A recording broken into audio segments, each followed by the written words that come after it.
Satu lagi kendaraan militer kebanggaan Ukraina yang hancur di medan perang. Rekamannya ramai beredar di media sosial Telegram pada Senin 7 Oktober 2024. Dalam rekaman tersebut memperlihatkan detik-detik kendaraan militer BMP Angkatan Bersenjata Ukraina berubah menjadi atom. Pilot drone dari Brigade Pasukan Khusus Pengawal ke-14 Rusia tak melewatkan kesempatan emas.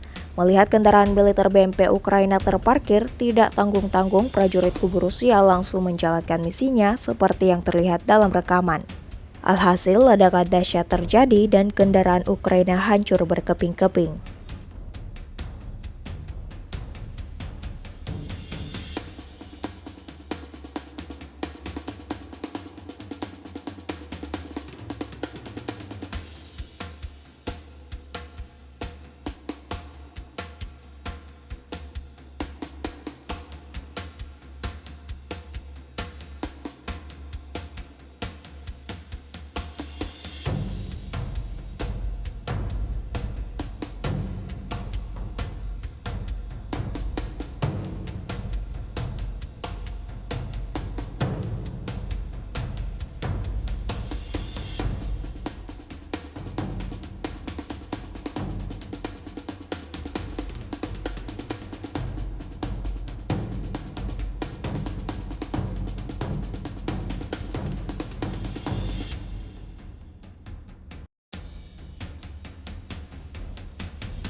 Download Tribun X sekarang, menghadirkan lokal menjadi Indonesia.